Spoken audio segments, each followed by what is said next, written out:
date yourself. I've been dating myself now for 6 years.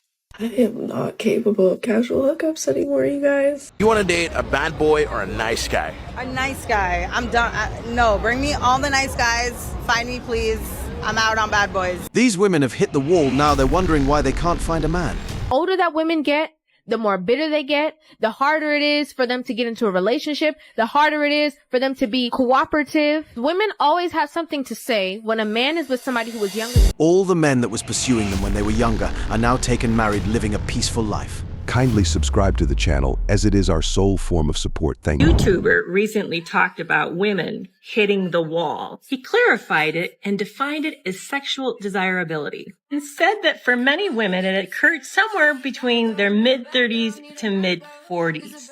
I've been watching with bated breath Hulu's latest series of The Handmaid's Tale, but I had no idea we were talking about real life. So apparently all of us who are over 45 have become Marthas. Here's my question. Where's the guy's wall?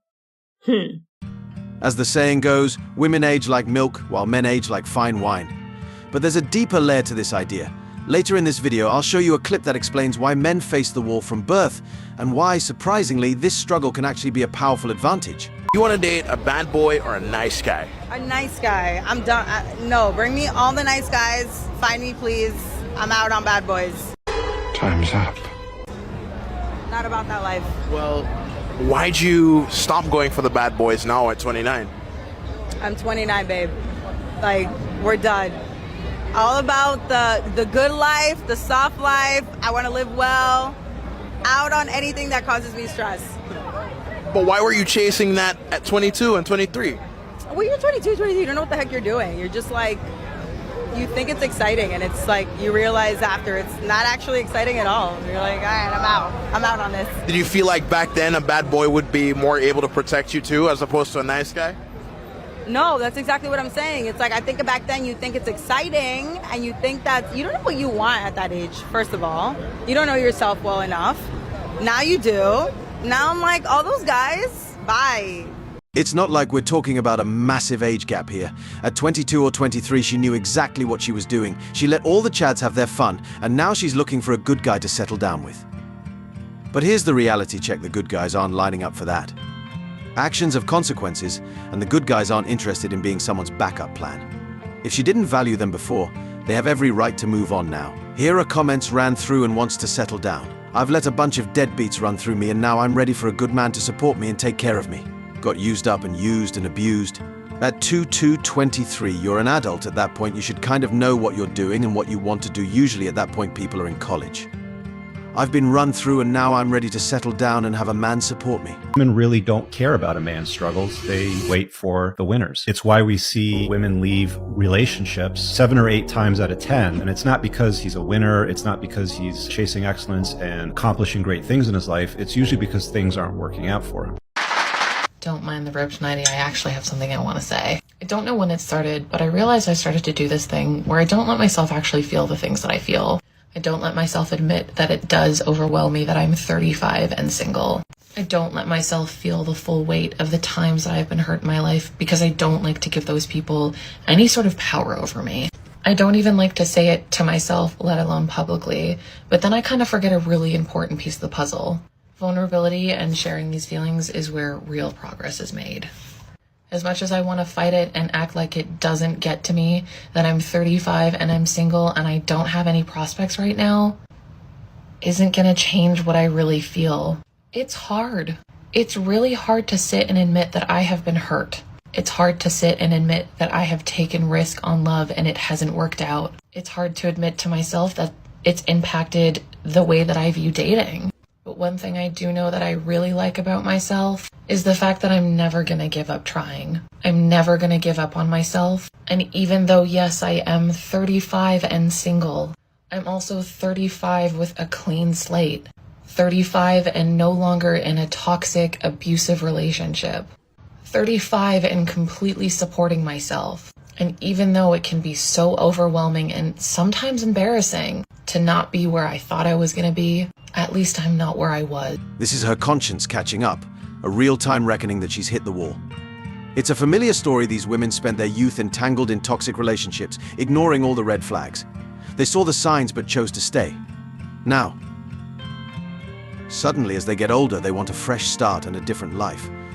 But life doesn't work like that.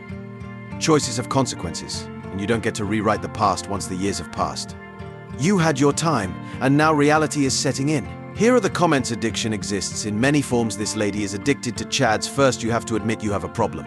We men are better suited for living alone because it already has been a reality to many of us. Women alone just get sadly crazy. She better be humble and leave the chads and Tyrone alone. Oh, she was grinning. Oh, she looks like drunk.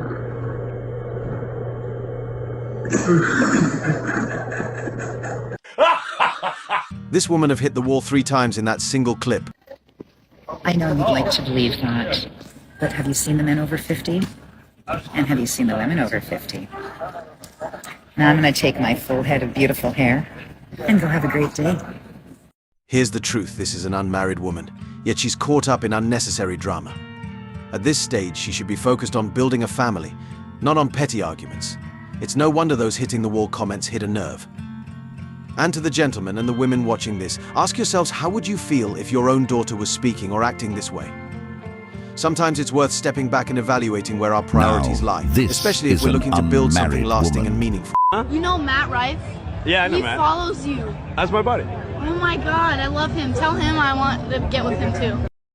Okay. Good lord. So I love Matt Rife. That's my daughter. What do I got? He's a great comedian. You got any more crushes you want to holler at? Joe Burrow? James Conner, Joe Burrow, who else we got in there? Any big black linebacker. What did you say? Yeah, I love them all. I don't know her exact age, but this is something else. You can see the disappointment on her father's face, clear as day. After raising her with care and values, hearing all that must have been heartbreaking. People in relationships need to stop telling single people to enjoy this time while they're single. Date yourself. I've been dating myself now for 6 years. But like at the end of the day, I would love more than anything to come home to somebody. There's something beautiful about coming home to someone special. But here's the question, why is she just now realizing this in her older years? What was she doing in her 20s? Now she's turning to the internet in tears, but let's be honest, she has only herself to blame. If she truly wanted someone to come home to, she would have prioritized finding that person earlier on. Life is about choices, and those choices have lasting consequences. All right, thoughts I have being a single 30-something-year-old living in New York City. I think the thought of not finding your person and falling in love is really scary. But you know what I think is even worse is falling in love, finding your person, and having it be the wrong time and wrong place and it not working out. Let's be real, this just sounds like an excuse to make herself feel better. The real question these women should be asking is what happened during my teenage years that led me here today. It's easy to shift the blame, but true growth requires an honest look at the past. Understanding those early choices and patterns is the only way to break free from them and avoid repeating the same mistakes. Otherwise, the cycle just continues. I'm poly as fuck, y'all, but I know that many of you don't understand what that means. So I'm going to draw you a diagram to explain what my life looks like as a solo poly person. So I am at the center and I am my primary partner. There are people who I'm exploring, people who I'm dating, my friends with benefits who I'm romantic with and sexual with, my lovers who I'm sexual with, my partners who I'm 10 toes down with, satellites who come in and out of my life, and playmates who I play with in the kink and swinging spaces. My life is filled with so many beautiful people who love me, care about me, and all of our relationships are slightly different, but the love is the same. And when it comes to my sexual partners, of course, I am protecting myself by getting tested regularly. I'm currently on PrEP, and I give my partners my test results, and we talk about what our sexual experiences are to make sure that everybody involved is protected. Because if I were to do like other lines from certain partners, they have connections to wives or husbands or other partners that they interact with. So yes, it looks like a lot. Yes, I can keep up with it all. Yes, I have calendars. Yes, I make time for all of them. Yes, we communicate. That's a part of being poly. Well, She just cancelled herself out of the running for wife material and fast. A few hours after posting her video, she deleted her account. If she's going to be ashamed of public opinion, why post it at all? And now, as promised, here's the video. Let's dive into exactly what was said and why it caused such a reaction. Let me start by saying, you have something there. You're right. Men are born at the wall. But the difference is, it's not a negative thing. Being born at the wall is actually a blessing. Now, why do I say this? It's because when you're born without advantages or privileges, you work harder, you develop yourself. When you're born at the wall, there's nowhere to go but over the wall. That's your only option. Now you see, with women, especially attractive women, they're so far away from the wall. They glide through life with privileges without needing to develop themselves. They glide through life thinking everything comes to me because I'm attractive. Now that actually puts a person at a disadvantage when you finally come closer to the wall. Because the wall, what it represents, it's not just a brick wall. The wall represents truth. That's what the wall is. It's your truth.